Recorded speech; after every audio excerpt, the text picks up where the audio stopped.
मुच्यते। पूर्णस्य पूर्णमादाय पूर्णमेवावशिष्यते। ॐ शान्ति शान्ति शान्तिः।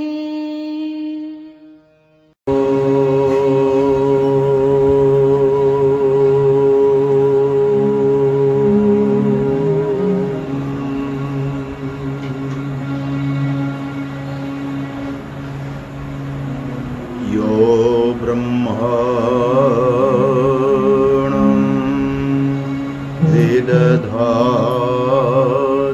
पूर्वम् यो वै वेदांश्च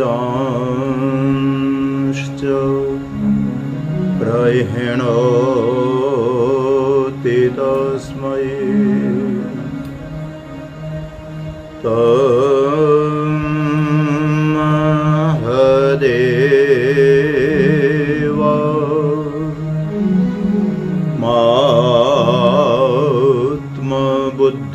आत्मबुद्धिप्रकाशम् मुमुक्षोरो वै शरणमहं प्रपद्ये।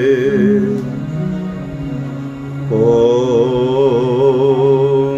शान्तिः शान्तिः शान्तिः। शङ्करं शङ्कराचार्यं केशवं बादरायणम्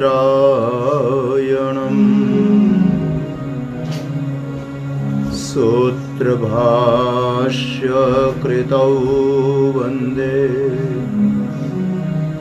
भगवन्तौ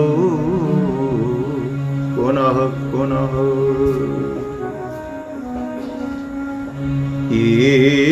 ईश्वरो गुरुरात्मेति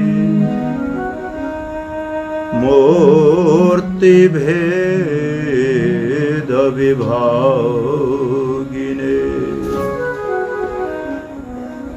व्योमवत् व्याप्तदेहाय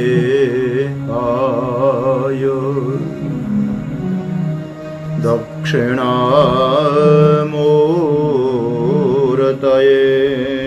नमः। दक्षिणामूर्तये।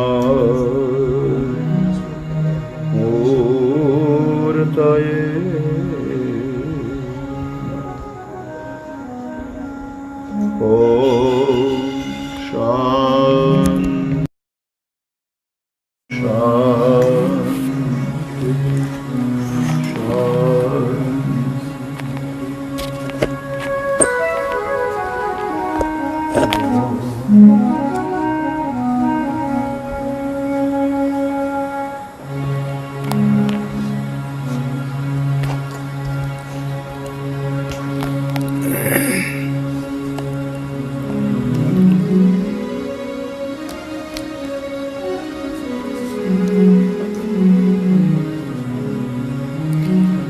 गोविंद हरे गोपाल हरे जय जय प्रभो दीनदयाल हरे गोविंद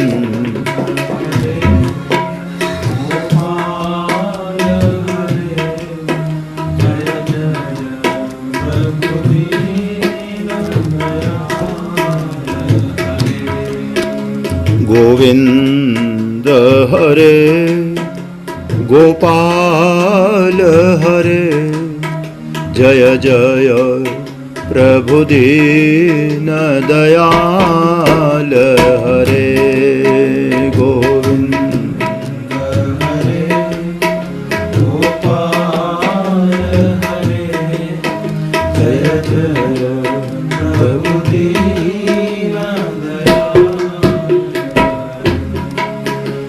गोविंद हरे गोपाल हरे जय जय प्रभु दीन दयाल हरे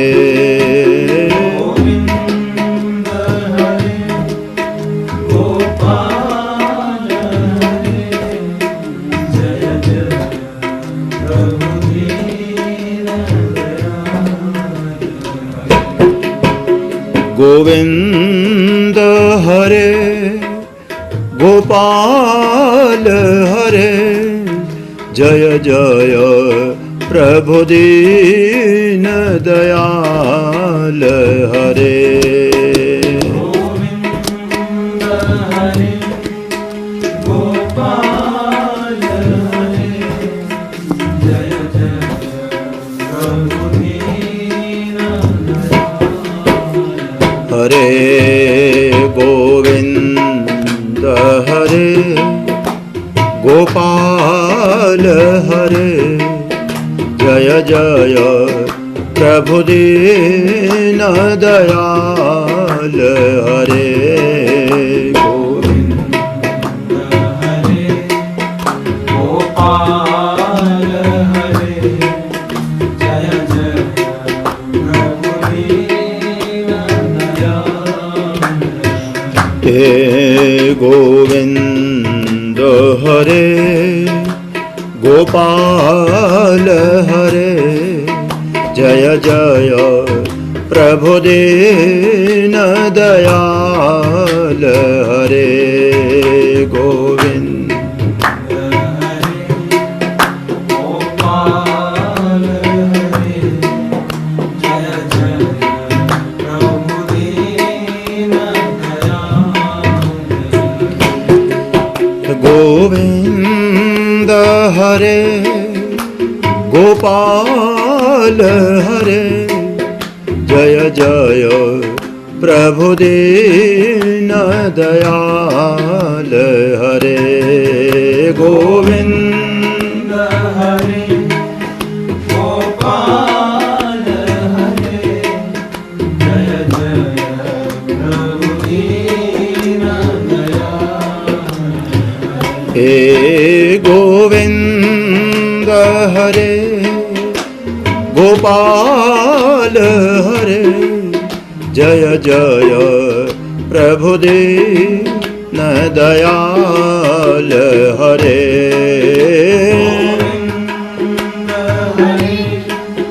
गोपाल हरे जय जय प्रभु दीन दयाल हे गोविंद हरे गोपाल हरे जय जय प्रभु दीन दयाल हरे गोविंद हरे गोपाल हरे जय जय प्रभु दीन दयाल हरे जय जय प्रभु दीन दयाल हरे जय जय प्रभु दीन दयाल हरे सच्चिदानंद भगवान की सत्य सनातन धर्म की सद्गुरुदेव महाराज की गोपाल कृष्ण भगवान की गौ माता की पवन पुत्र हनुमान जी महाराज की ओम नमः पार्वती पतये हर हर महादेव।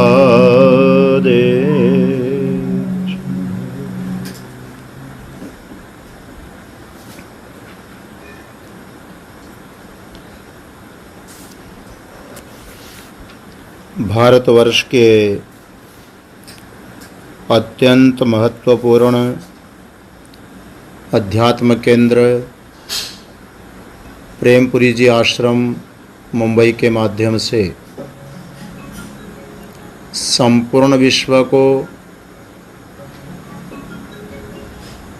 वेदांत अध्यात्म चिंतन श्रवण करने का अवसर प्राप्त होता है, हो रहा है। उसी श्रृंखला में शुक्ल यजुर्वेदीय ईशावास्य उपनिषद का विचार मंथन चल रहा है, जिसमें उपासना प्रसंग आप लोग श्रवण कर रहे हैं। और उपासना के दो भेद किए गए, असंभूति उपासना और संभूति उपासना। असंभूति उपासना के प्रसंग में आप लोगों ने विस्तार से सुना है। संभूति उपासना का प्रसंग चल रहा था। संभवनम संभूति, जो प्रकट होना है उसको, जो होता है उसको संभूति बोलते हैं। उसी को हिरण्यगर्भ जो प्रथम अवस्था है, अंकुरावस्था उस चैतन्य की,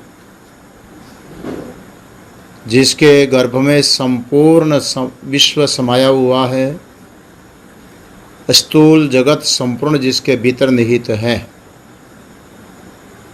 प्रथम उत्पत्ति जिसकी मानी गई है, वो साकार उपासना वहीं से प्रारंभ होती है। इसलिए उसका विस्तार पूर्व सभाओं में, प्रवचनों में आप लोग सुन ही रहे थे। आज थोड़ा और विशेष विचार करने का प्रयास करेंगे।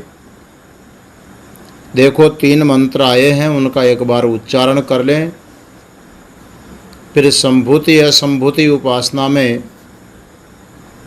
जो दोनों को मिश्रित करके, एक साथ करके, माने दोनों का सह समुच्चय करके जो विधान किया गया है, वो भी विचार करेंगे और संभूति उपासना को स्पष्ट करने का प्रयास करेंगे। आइए पहले इन तीनों मंत्रों का उच्चारण कर लें। 12वें, 13वें और 14वें मंत्र का उच्चारण करें। अंधं तमः प्रविशन्ति ये संभूतिमुपासते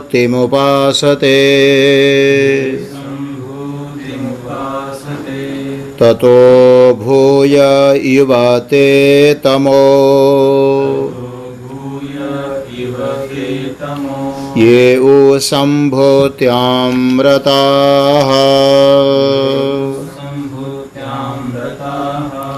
अन्यदेवाहु संभवात् धन्यदाहुरसंभवात्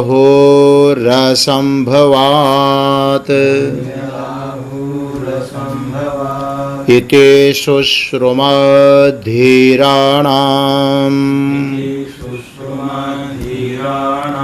येनस्तद्विचचक्षिरे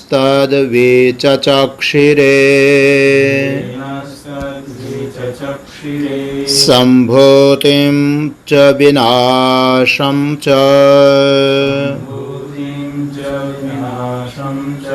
यस्तद्वेदो भयं सः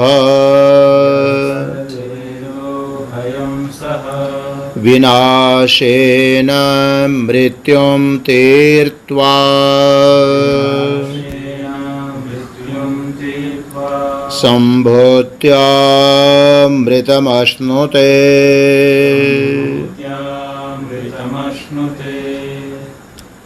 बहुत सुंदर प्रसंग है।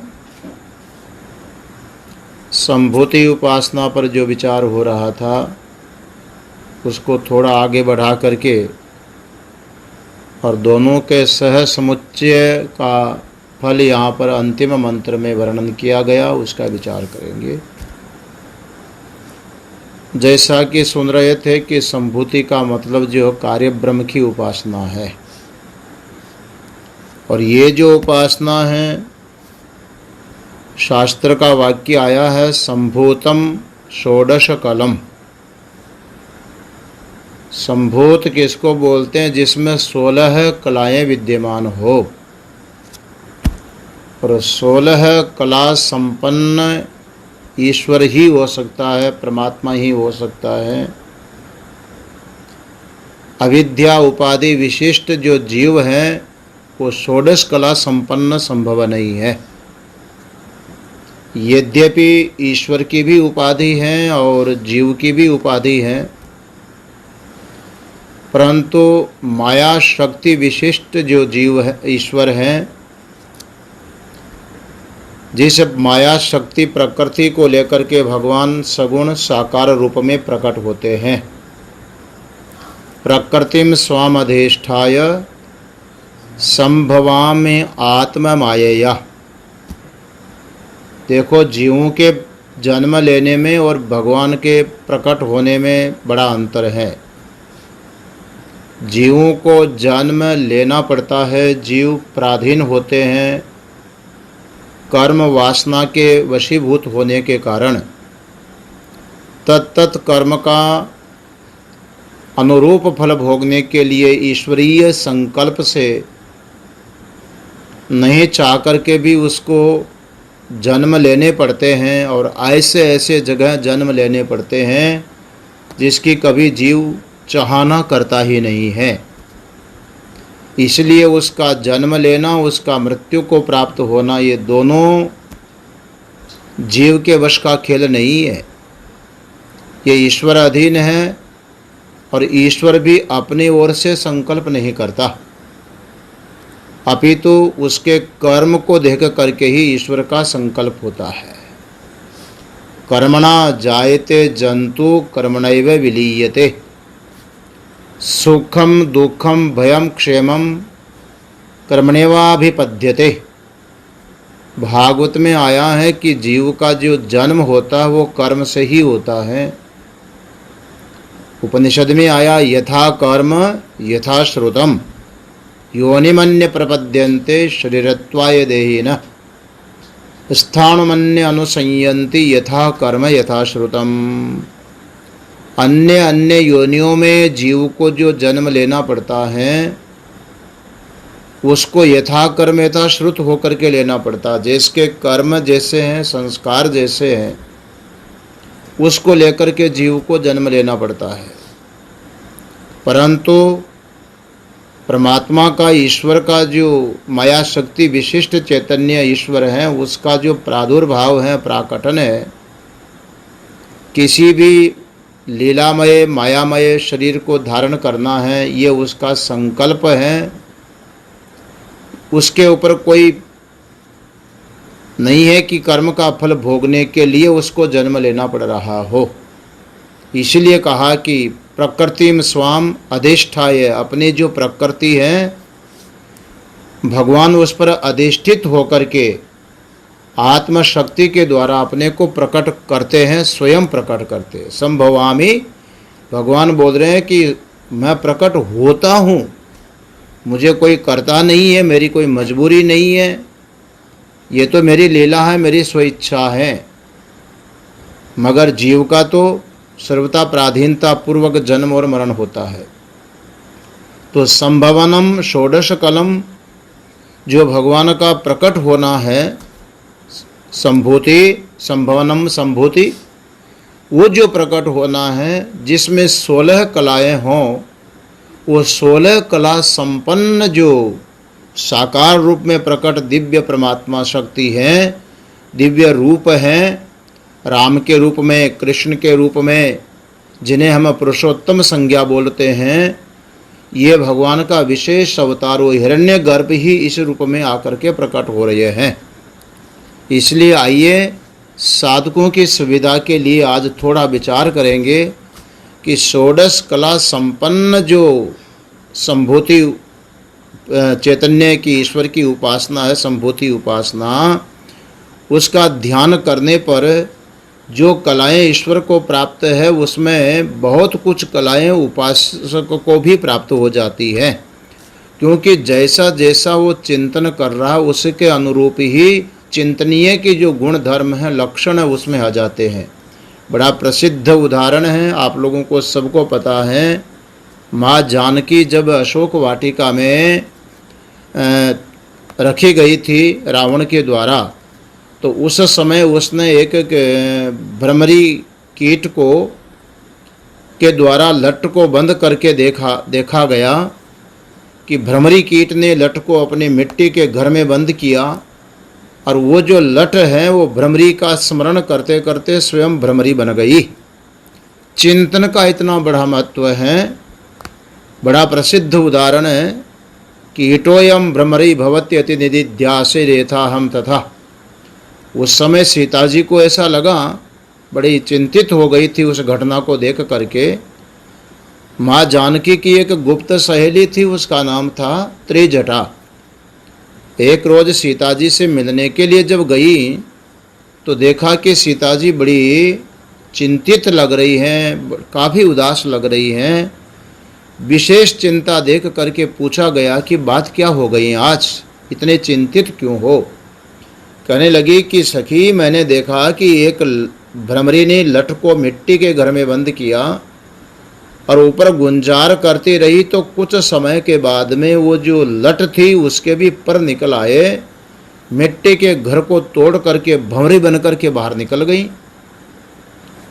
तो त्रिजटा कहने लगी कि इससे तुम्हारा क्या लेना देना, तुम क्यों टेंशन में आ गई, तुमको क्यों चिंतन हुआ, इतनी चिंता में क्यों पड़ गई। सीता जी कहने लगी कि मेरे चिंता का कारण ये है कि वो लट भ्रमरी का चिंतन कर रही थी, इसलिए भ्रमरी बन गई। मैं भी अशोक वाटिका में बैठी हूँ, लेकिन अयोध्यापति भगवान श्री राम का चिंतन कर रही हूँ, तो मुझे चिंता लगी हुई है कि मैं राम का चिंतन करते करते करते कहीं मैं स्वयं राम न बन जाऊं। तो त्रिजटा बोली, कोई बात नहीं, यदि तुम राम बन जाओगी तो वो राम अयोध्यापति राम बन जाएंगे, तुम लंकापति राम हो जाना रावण की जगह, और क्या। तो सीता जी कहने लगी कि समस्या ये नहीं है, समस्या दूसरी है। कीटोयम भ्रमरी भवति अति निधिध्यासैर्यथा हम तथा। देखो, वही स्थिति मेरी होने वाली है, मुझे ऐसा लग रहा है कि कहीं ऐसा न हो जाए कि राम का चिंतन करते करते मैं स्वयं राम बन जाऊं। तो राम बन जाऊंगी तो दाम्पत्य सौख्यम गतम, संसार का जो दाम्पत्य जीवन का सुख है वो समाप्त हो जाएगा। तब त्रिजटा कहने लगी कि शोकम महावह मैथिलेन्द्र तनये तेनापि योग कृत। तुम शोक मत करो, यदि तुम राम का चिंतन करते करते करते राम बन जाओगी तो राम जी भी तो तुम्हारा चिंतन कर रहे हैं, हाय सीते हाय सीते हाय सीते।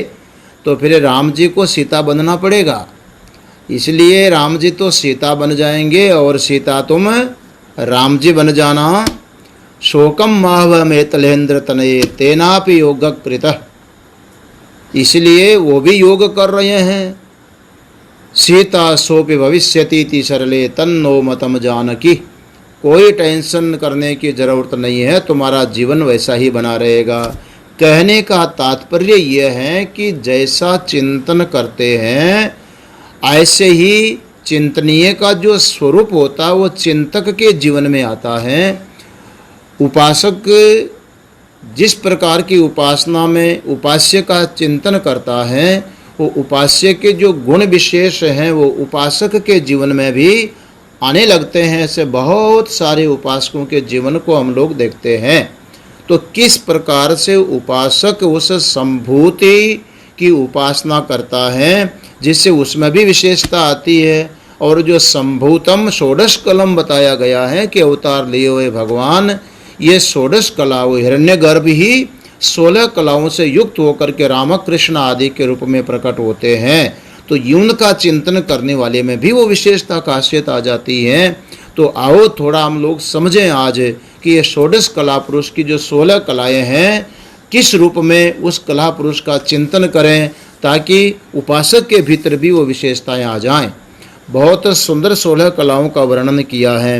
एक है श्रवण कला, दिव्य श्रवण कला। सुनते तो सभी हैं, पर सुनने की जो एक दिव्य कला है वो ईश्वर की ही हो सकती है। वो एक कला है, दिव्य श्रवण कला है, दिव्य उनकी स्पर्श कला है, उनकी जो दर्शनी कला है, उनकी आदिनी माने खाने की, अति आदियति व आदिनी जो कला है, खाने की कला है, क्षोभिणी कला है माने एक आह्लाद को प्राप्त होने की जो कला है, संकल्प कला, निश्चय कला, अहमता कला, सर्वज्ञता कला, श्रम नियामकता की कला, आविर्भाव की कला और अंतर्भाविनी कला, विश्वरूप कला, नाना आकार कला, आकर्षणी कला और वसीनी कला, इस प्रकार से 16 कला संपन्न वो ईश्वर माने जाते हैं। वही है संभूति, क्योंकि इस 16 कलाओं के रूप में उनका संभवन होता है, प्रकटन होता है, इसलिए उसकी जो उपासना करते हैं ये 16 कला पुरुष की उपासना संभूति उपासना बताई जाती है। देखो सूत्र रूप में आपको देखा, पहली जो कला है वो है श्रवण कला, सुनने की एक दिव्य कला होती है जो आम जीव को प्राप्त नहीं होती है।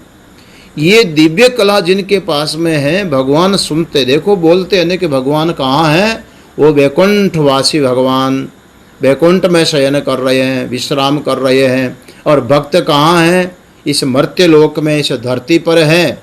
यद्यपि अध्यात्म दृष्टि से वैकुंठ कार्य ये सब अलग अलग अर्थ होता है, लेकिन चलो जो हमारा प्रसंग चल रहा, चूँकि हम साकार उपासना पर विचार कर रहे हैं, तो वैकुंठ धाम वासी भगवान, गोलोकवासी भगवान जो विराजमान हैं, उनके को पुकारते हैं तो भगवान सुनते हैं। अब पुकारने वाला कहाँ बैठा हुआ है, धरती पर बैठा हुआ है, और भगवान विशेष दिव्य रूप से विराजमान वैकुंठ में विराजमान है, और वहाँ भगवान भक्त की पुकार सुन लेते हैं। ये कोई सामान्य कला नहीं है। देखिए महाभारत काल के प्रसंग में जब द्रौपदी के ऊपर बहुत बड़ा संकट आता है, दुशासन चीरहरण कर रहा है, उसकी अस्मिता समाप्त हो रही है, अस्मिता लूटी जा रही है, उस समय एक भी मायका लाल उसकी रक्षा करने के लिए कोई आगे नहीं बढ़ा।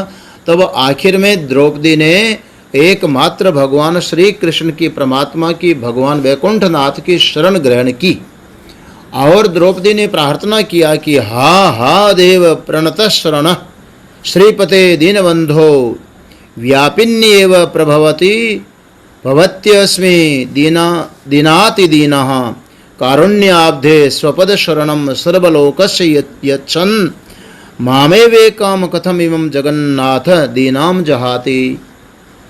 द्रौपदी ने प्रार्थना किया कि हे नाथ, हा देव प्रणत शरण, जो तुम्हारे चरणों में प्रणत हो जाते हैं, उनको शरण देने वाले, उनको आश्रय देने वाले, हे श्रीपति, हे दीनबंधु, हे दीनानाथ, हे व्यापी परमात्मा, आप तो सर्वत्र व्यापक हो, विभु हो, आपका जो प्रभवन है, आपका प्राकटन है, वो दीनहीन जंतुओं के लिए ही तो होता है भगवान। जब दीन आपको पुकारते तो उसके लिए आप प्रकट हो जाते हैं। हे करुणा सागर, स्वपद शरणम सर्वलोकस्य यच्छन्, जो भी आपके चरणों की शरण ग्रहण करता है उनका कल्याण करने के लिए आप प्रकट होते हैं। तब ऐसी स्थिति में मैं आपको पुकार रही हूँ, मैं आपसे प्रार्थना कर रही हूँ, नाथ, हे जगन्नाथ, हे दीनानाथ, आप कृपा करके मुझ दीन को आप कैसे छोड़ रहे हैं। और जो ही द्रौपदी ने भगवान से प्रार्थना किया, इतने में भगवान ने एक विशेष रूप धारण किया है, आपने देखा। तो ये श्रवण शक्ति जो है, दिव्य श्रवण शक्ति है। भगवान उस दिव्य श्रवण शक्ति के कारण उसी समय भक्त का कष्ट मिटाने के लिए, उनकी विपदा मिटाने के लिए, आपदा समाप्त करने के लिए भगवान दौड़े आते हैं। किस रूप में दौड़े आए, आप सभी श्रोताओं को मालूम है। जब द्रौपदी ने भगवान को उतारा तो भगवान ने एक अद्भुत अवतार धारण किया। 24 अवतार तो भागवत आदि में बहुत प्रसिद्ध हैं, लेकिन आपको पता है ये 25वां अवतार है भगवान का। कौन सा? ये वस्त्र अवतार। भगवान एक वस्त्र के रूप में प्रकट होते हैं। ये जो वस्त्र अवतार धारण किया है भगवान ने, की श्रवण शक्ति, ये दिव्य श्रवण शक्ति और भक्त की पुकार सुन करके भगवान दौड़े हुए आते हैं। इसलिए जिनमें ऐसी अद्भुत कला हो, अद्भुत शक्ति हो, वो है भगवान जिनका अवतार माना गया है। दिव्य स्पर्श कला है भगवान में। वो दिव्य स्पर्श कला की स्पर्श करने मात्र से सारा अज्ञान अंधकार समाप्त हो जाए, सारी कुंठा समाप्त हो जाए, सारी मंदता समाप्त हो जाए, सारा अज्ञान दूर हो जाए। एक दिव्य दर्शन के साथ साथ में एक दिव्य शक्ति जिनको प्राप्त हो जाती है, स्पर्श कला जिसको बोलते हैं। देखिए आप ध्रुव जी का जीवन देखो। ध्रुव जी महाराज ने जब भगवान की भक्ति किया है तो भगवान उनके सामने प्रकट होते हैं और बोलते हैं कि मांगो, कोई वरदान मांगो। तो ध्रुव जी महाराज कहने लगे कि भगवान अब आपके दर्शन हो गए, वर दर्शन हो गए, अब मुझे दान की जरूरत नहीं है, आपके दर्शन के बाद और कुछ चाहिए नहीं। तब भगवान कहते हैं नहीं नहीं, फिर भी मांगना तो पड़ेगा, क्योंकि ईश्वर दर्शन कभी व्यर्थ नहीं जाता है। जिसकी उपासना की, जिसकी भक्ति की गई है, जब उसका साक्षात्कार होता है तो उपासक को कुछ मांगना चाहिए। मांगो मांगो मांगो, बहुत आग्रह किया। तब ध्रुव जी महाराज ने कहा भगवान आप ऐसी शक्ति प्रदान करो, ऐसा आशीर्वाद प्रदान कीजिए कि आप जो आपकी महिमा अतीत पंथानम तव च महिमा वांग मनसयो, आपकी जो महिमा है वाणी और मन का विषय नहीं है, वाणी से कथन नहीं किया जा सकता है, पर मुझे ऐसी शक्ति प्रदान करो कि मेरी जो ये वाणी है वो आपकी स्तुति कर सके, ऐसी कृपा करिए। भगवान ने बड़ा आशीर्वाद दिया और ये जो भजन करने की दिव्य शक्ति मिली है, विधा मिली है, नारद जी महाराज के द्वारा भी मिली।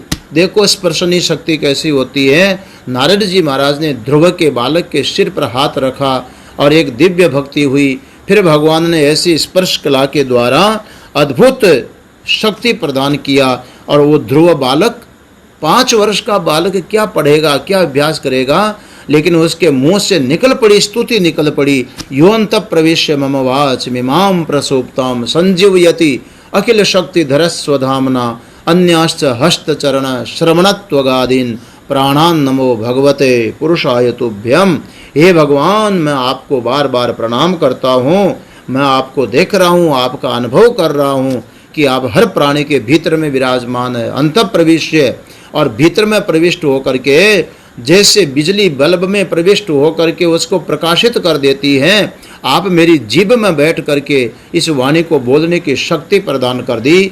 अन्य जितने भी इंद्रियां व्यवहार कर रही हैं विषयों के प्रति, उनमें आपने शक्ति जो प्रदान की है, उस शक्ति प्रदाता के रूप में आपको अनुभव कर रहा हूँ। हे भगवान, बार बार मैं आपको प्रणाम करता हूँ, आपको वंदन करता हूँ। ये है भगवान की स्पर्शनी कला। इस प्रकार से अद्भुत भगवान ने शक्ति दी है। दर्शनी कला होती है। दर्शनी कला में केवल भगवान की दृष्टि मात्र पड़ जाए। देखो जी, हम लोग भगवान के मंदिर में श्रीनाथ जी दर्शन करने के लिए जाते हैं, अमरनाथ दर्शन करने के लिए जाते हैं, विश्वनाथ दर्शन करने के लिए जाते हैं। जहाँ भी देखो, अयोध्या का प्रसंग अभी अभी हमारे सामने से निकला, दर्शन करने के लिए जाते हैं तो वहाँ है क्या? केवल दर्शन करने मात्र से ही एक विशेष कृपा भक्त के श्रद्धालु के ऊपर बरस जाती है। वो कृपा कटाक्ष जिसको बोलते हैं, तिरछी दृष्टि पड़ने मात्र से भक्त की मनोकामना पूर्ण हो जाए, सिद्धि हो जाए, ये भगवान में अद्भुत शक्ति होती। केवल दृष्टि पड़ जानी चाहिए। बाकी बिहारी जी के दर्शन करने के लिए जाते हैं ना, तो क्या देखते हैं? अरे एक बार थोड़ी झलक दिख जाए। आप भगवान की झलक देखना चाहते हैं कि भगवान की दृष्टि अपने पर डलवाना चाह रहे हैं? एक बार भगवान के सामने मेरी हाजिरी लग जाए, भगवान की दृष्टि मेरे पर पड़ जाए, ये भगवान की जो दर्शनी कला है उसके पात्र बन जाए।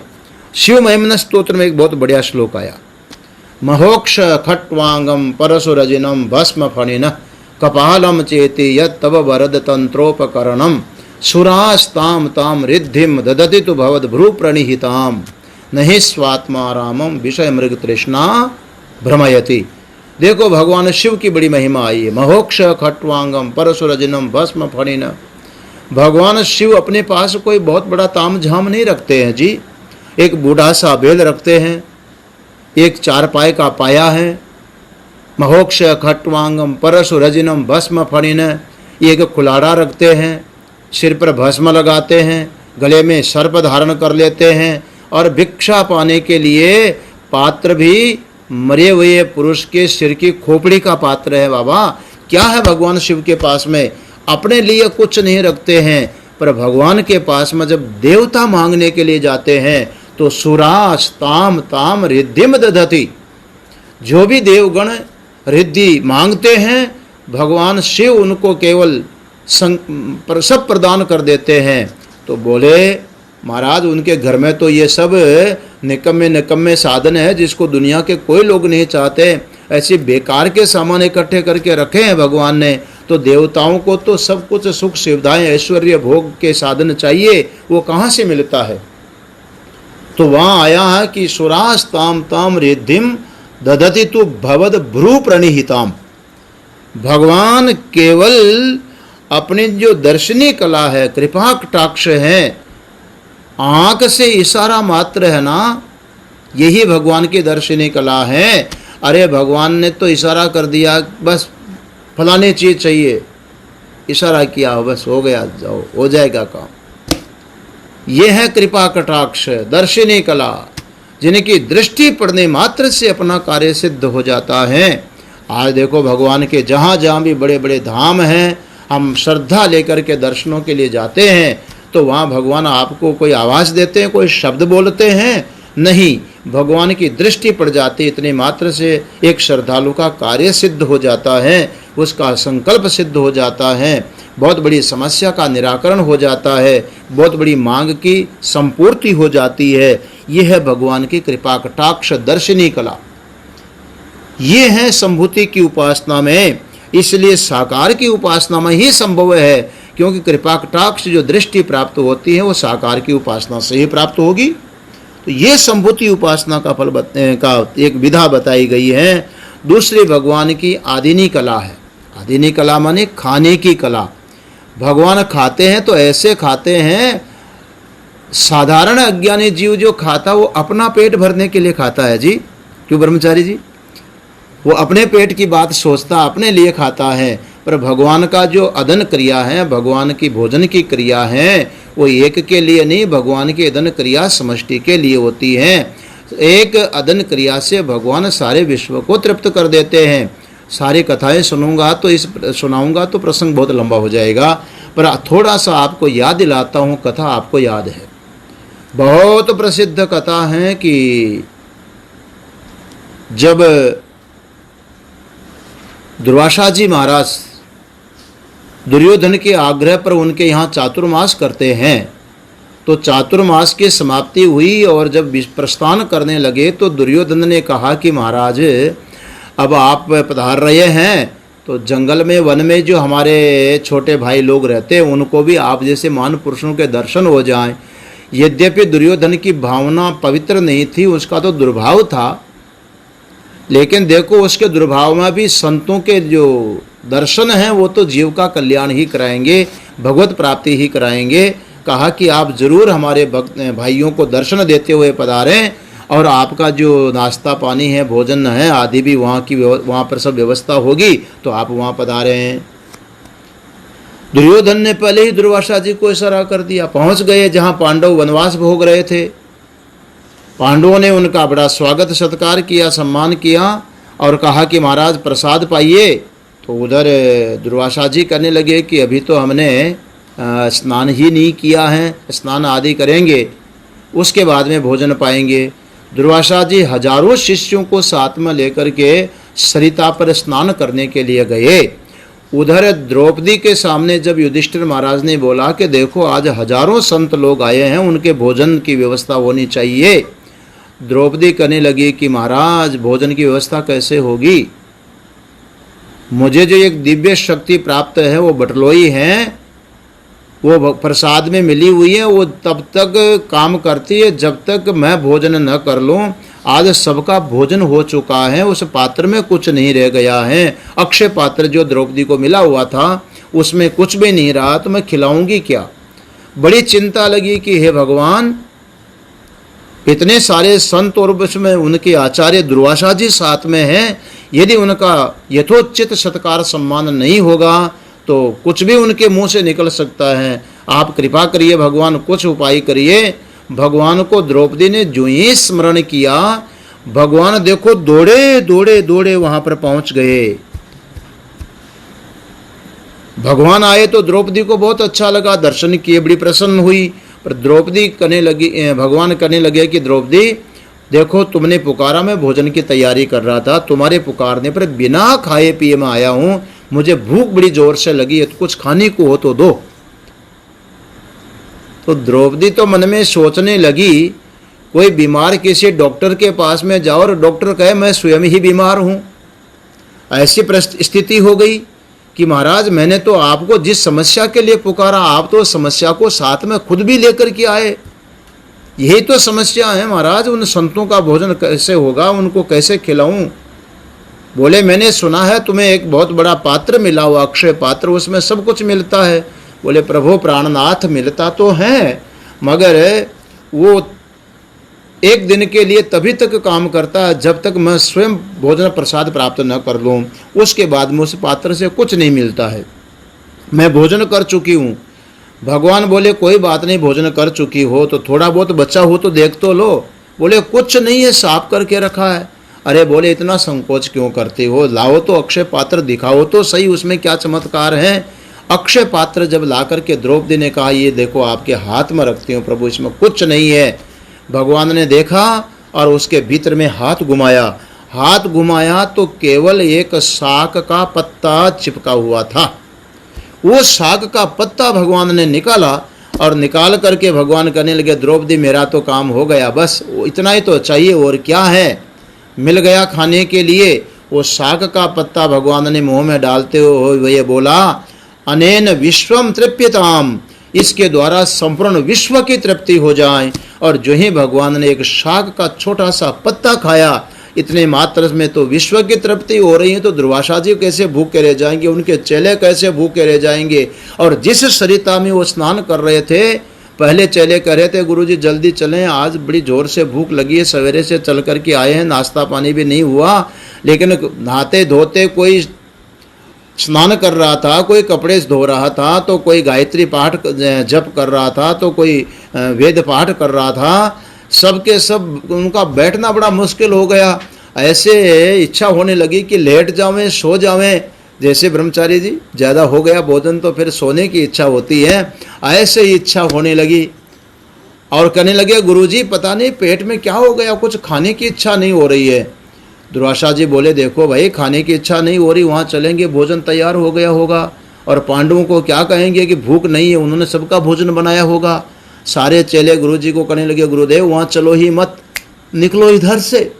और सरिता पार करके सब गुरु चेले 9 2 11 भगवान जब इंतजार कर रहे हैं द्रौपदी को, कहने लगे कि तुम्हारे अतिथिगण मेहमानगण गए कहाँ। बोले प्रभु भगवान वो तो स्नान करने के लिए गए, अभी आने वाले हैं, बहुत विलंब हो गया फिर भी नहीं आए। तो भगवान ने युधिष्ठिर आदि को कहा जाओ जाओ मेहमानों को बुला करके लाओ, मैं भी दर्शन कर जाऊँ संतों के। बुलाने के लिए गए तो देखा संत तो कमंडलू उठा करके भाग रहे जा रहे। पीछे से आवाज़ लगाई संतों संतों रास्ता भटक गए, आप इधर आइए इधर आइए। दुर्वासा जी कहने लगे कि फिर आएंगे कभी, आज समय नहीं है। अब बताइए भगवान की जो आदिनी शक्ति है, भोजन करने की शक्ति है, एक ईश्वर की तृप्ति होते ही सबकी तृप्ति हो जाए, ये कला कोई सामान्य व्यक्ति की कला नहीं हो सकती है, ये कला तो भगवान में ही हो सकती है। तो ऐसी आदिनी कला भोजन करने की, जो खाने की जो कला है, ये भगवान की बड़ी अद्भुत कला है। और 5वीं होती है जिसको बोलते हैं क्षोभिणी कला। क्षोभिणी माने क्षुब्ध होना नहीं, या निराश होना या चिंतित होना, ये क्षोभिणी कला नहीं है। क्षोभन का अर्थ यहाँ पर होता है जैसे आह्लादित होना, आह्लादित होने का। भगवान की ये जो अद्भुत शक्ति है, जो भगवान का ध्यान करता है, एक विशेष आनंद के रूप में, एक आह्लाद के रूप में भगवान अपने भक्त को अनुभूति कराते हैं। महिमन स्तोत्र पाठ करते हैं आप लोग, श्रावण का महीना चला, गुजरातियों का तो अभी भी श्रावण चल रहा है। मैमन स्तोत्र में जब पाठ करते हैं तो एक बहुत सुंदर श्लोक आया है, मनः प्रत्यक चित्ते सविदमवधायात्मरुतः प्ररिष्य द्रोमाणः प्रमदसलिलोत्सङ्गितदृशः यदालोक्यालादं हृदयैव निमज्जामृतमये दधत्यन्तस्तत्त्वं किमपि यमिनस्तत् किल भवान्। ये है भगवान की क्षोभिणी कला। ये क्षोभिणी कला है। क्या है? मनः प्रत्यक चित्ते सविदमविधायात्मरुतः। कोई भी साधक जब प्राणायाम आदि के अभ्यास के द्वारा भगवान का समाधि अभ्यास करता है, ध्यान चिंतन करता है और अपने मन को अंतरात्मा में लगा देता, प्रत्यक चित्तम आधाय। कैसे? सविधम, शास्त्र विधि के अनुसार चित्त को अंतरात्मा में लगा देते हैं, मन को भगवान में लगा दिया, तब उनको जो आपके दर्शनों का एक अद्भुत अलौकिक आनंद प्राप्त होता है। प्रहृष्यत रोमाण प्रमद सलिलोत्संगित दृश्य। भगवान जब अपनी क्षोभिणी शक्ति के द्वारा उनको आनंदित करते हैं तो देखिए साधक के रोम रोम रोम खड़े हो जाते हैं, वो रोमांचित हो जाते हैं, आनंद में भर जाते हैं और नेत्रों से ऐसे भक्ति के प्रेम के अश्रु बहने लगते हैं और ऐसे आनंद सागर में भक्त डूब जाता है। यदा लोक्याह्लादम हृदय निमज्जामृतमये। ऐसा मालूम पड़ता है जैसे कोई अमृत के हृदय में, अमृत के सरोवर में डुबकी मार गया हो। ऐसे अद्भुत जो आनंद आता है वो जिसका लेकर के आनंद आ रहा वो कुछ नहीं है। हे भगवान, आप सगुण साकार भगवान है, अंतर्दर्शन दे करके इस प्रकार से आनंदित करने वाले हैं। तो ये है भगवान की क्षोभिणी कला। इन कलाओं से युक्त जो भगवान है वो है संभूति, संभवनम, षोडश कलम। ये जो 16 कलाएं हैं ये इस प्रकार से भगवान की उपासना होती है। संकल्प कला एक भगवान की छठी कला मानी गई है। संकल्प कला, जो संकल्प करने मात्र से ही भगवान कुछ भी कर देते। इंसान का संकल्प सत्य नहीं। हमारे गुरुदेव कहा करते थे कि ईश्वर सदैव सत्य संकल्प होता है। भगवान जो सोचते हैं, संकल्प कर लेते हैं, वो सत्य संकल्प है। भाव आया और वो सब कुछ सफल हो जाता है। भागवत में भगवान श्री कृष्ण की लीलाएं आप देखिए। जब ब्रह्मा जी वत्सा हरण करते हैं, जब ब्रह्मा जी ग्वाल बालों का हरण करके ले जाते हैं तो पीछे से भगवान श्री कृष्ण को ग्वाल बाल बनाने में और वत्स बनाने में कुछ करना नहीं पड़ता, केवल संकल्प करना होता है। और स्वयं वेद बोल रहा, उपनिषद बोल रहे, तद एकशत बहुत श्याम पर जाइए। उसकी जो संकल्प शक्ति है, उसकी इक्षण शक्ति है, एक से बहुत होने की, संकल्प करने मात्र से वो एक से अनेक हो जाते हैं। और उसकी जो उपासना करते हैं इस रूप में, आप उपासना करने वाले को भी बड़े बड़े योगी पुरुष एक से अनेक हो करके दिखा देते हैं।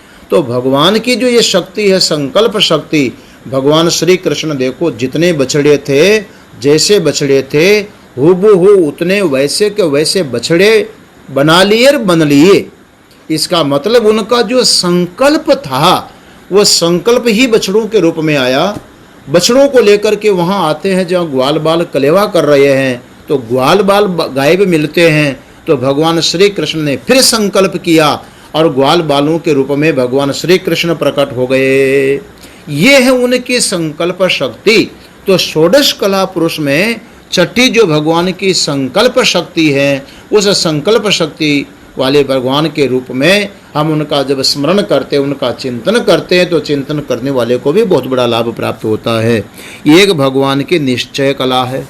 भगवान ने जिसके लिए जो निर्धारित कर दिया, जो निश्चय कर दिया, उसको कोई बदल नहीं सकता।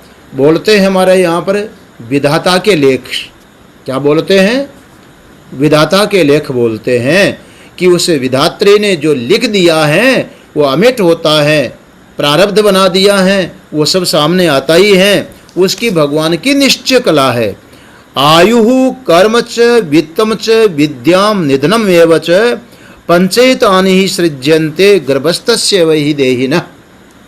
भगवान के लिए आया है कि देखो भगवान, ये सब जीव जब गर्भ में होते हैं तभी उनके लिए 5 संयोग का निश्चय कर लेते हैं। ये निश्चय शक्ति भगवान की ही है। 5 संयोग का निश्चय करते हैं कि जन्म लेने वाले को आयु कितनी मिलेगी, उसके कर्म कैसे होंगे और किस प्रकार का कर्म का फल प्राप्त होगा, उसको कितना साधन वित्त आदि प्राप्त होगा, कितनी विद्या प्राप्त होगी, उसका निधन कब होगा। तो आयु, कर्म, धन, विद्या और मरण, ये पांचों के पांचों सृजन्ते गर्भस्थस्य यवहि देहिनः। वो परमात्मा, वो भगवान गर्भस्थ शिशु के लिए उस समय ही सर्जन कर देते हैं। अब देखिए भगवान का जो निश्चय कला है वो कितनी बड़ी होती है, उसको कोई पलट सकता है, और यदि पलटता है तो भगवान ही पलट सकते हैं। कर्तुम अकर्तुम अन्यथा कर्तुम समर्थ है ईश्वर।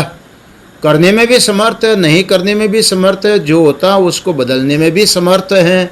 अब आप भागवत आदि कथाएं देखिए, महाभारत का प्रसंग देखिए, बहुत विस्तार हो जाएगा, घड़ी मंदना करने जा रही हैं। पर मैं आपको संकेत देता हूँ कि जब भगवान राज्यसभा में विराजमान है तो जरासंध के द्वारा बंदी बनाए गए राजाओं का दूत एक ब्राह्मण पहुँचता है और प्रार्थना करता है कि बंदी राजाओं को मुक्त करवाया जाए।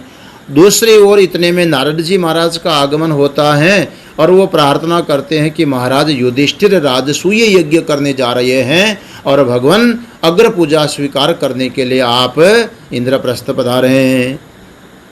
अब भगवान को देखिए, भगवान की निश्चय कला। भगवान यद्यपि सबको आदर देते हैं, सबका सम्मान करते हैं, और उसी प्रकार की भगवान सबको बुद्धि प्रदान करते हैं। तो सबका पंच सभा बैठती है, सबका परामर्श लिया और भगवान ने निश्चय किया कि जरासंध को पराजित करने का तरीका इधर से ही निकलेगा। और फिर इंद्रप्रस्थ जाते हैं। उसके बाद में जरासंध को पराजित करने के लिए भगवान ने एक तरीका निकाला, एक निश्चय किया कि जरासंध के सामने ब्राह्मण वेश धारण करके मैं स्वयं, भीमसेन और अर्जुन पहुँचे। कुछ भी करने का जो एक क्षमता है, निश्चय है, और उसमें पूर्ण सफलता प्राप्त होना। देखो, यदुवंशियों का संहार होना था, भगवान का निश्चय, उनका संकल्प निश्चय काम कर रहा है। भगवान को स्वधाम जाना है, वो उनका निश्चय काम कर रहा है।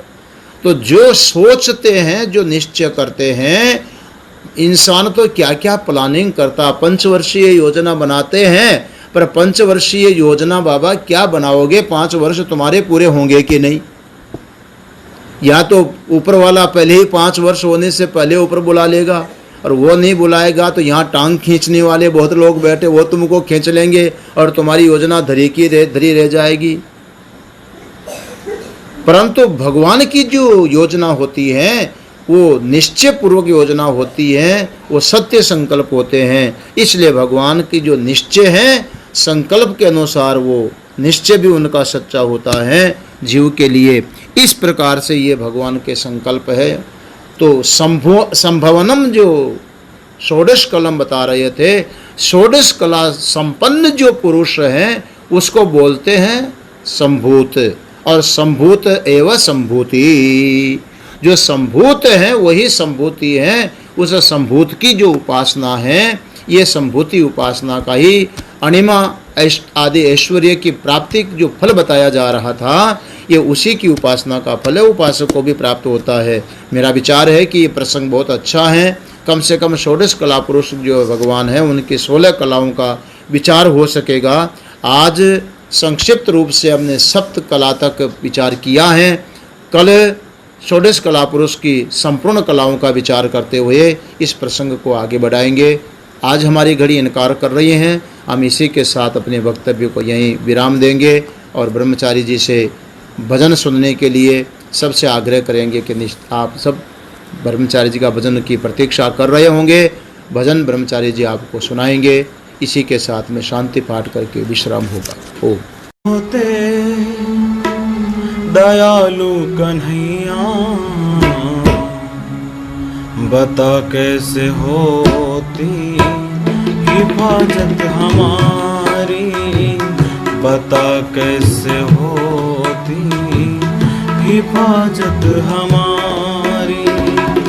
अगर तुम न होते दयालु कन्हैया, बता कैसे होती हिफाजत हमारी, बता कैसे होती हिफाजत हमारी।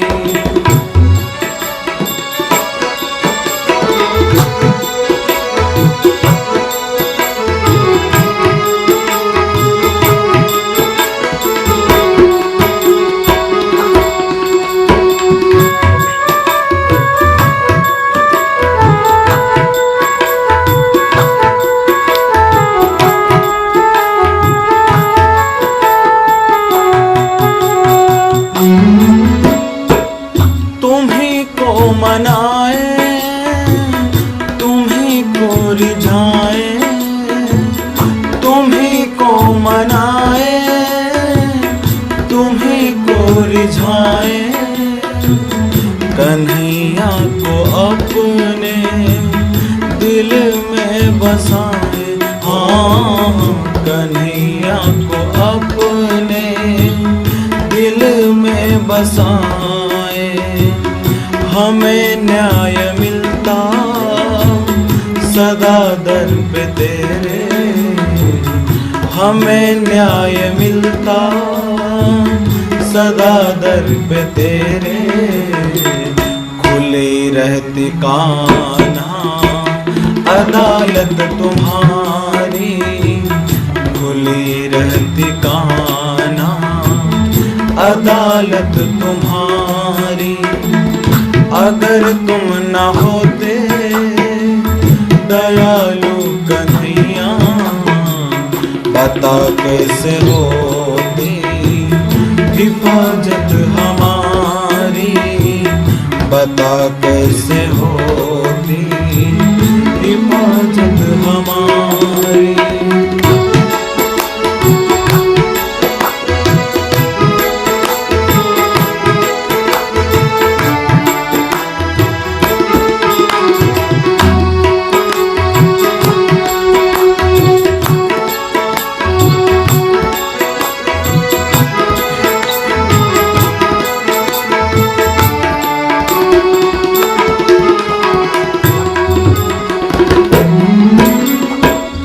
कोई विपदा आए, कोई गम सताए, कोई विपदा आए, कोई गम सताए।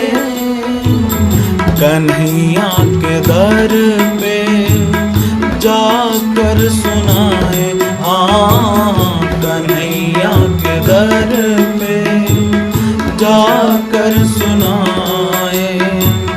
कोई विपदा आए, कोई गम सताए, कन्हैया के दर पे जाकर सुनाए, हाँ कन्हैया के दर पे जाकर सुनाए।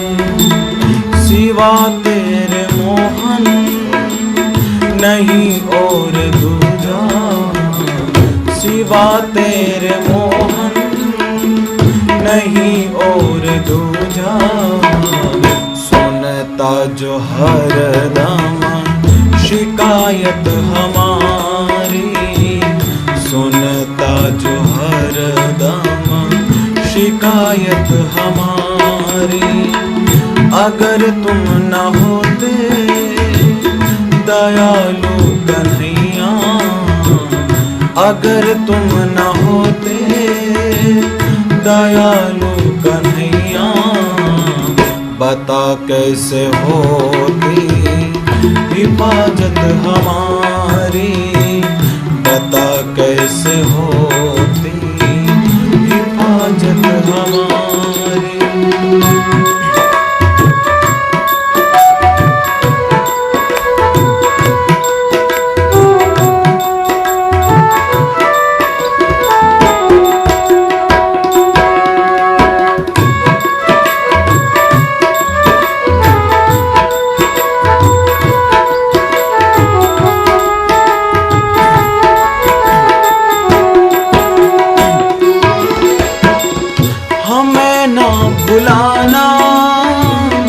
कभी ना रुलाना, हमें ना भुलाना, कभी ना रुलाना।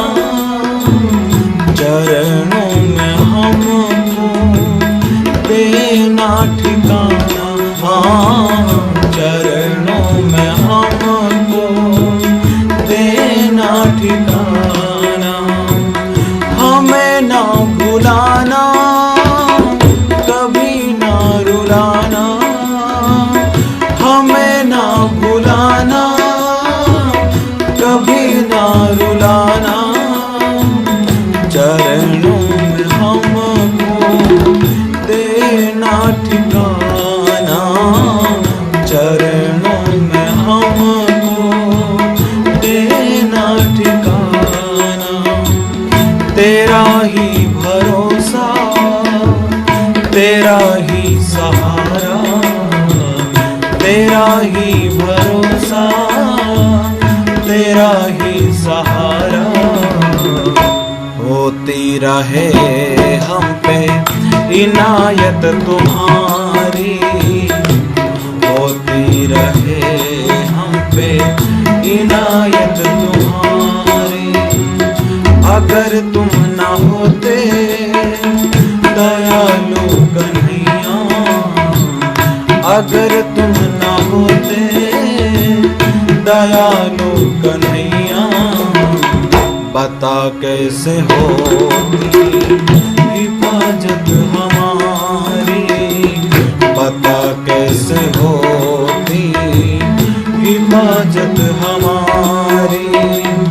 गरीबों की दुनिया आबाद तुमसे, गरीबों की दुनिया आबाद तुमसे। हमारे दिलों पर हुकूमत तुम्हारी, हमारे दिलों पर हुकूमत तुम्हारी, हमारे दिलों पर हुकूमत तुम्हारी। पूर्णमदः पूर्णमिदं पूर्णात् पूर्णमुदच्यते, पूर्णस्य पूर्णमादाय पूर्णमेवावशिष्यते। ओम शांति शांति।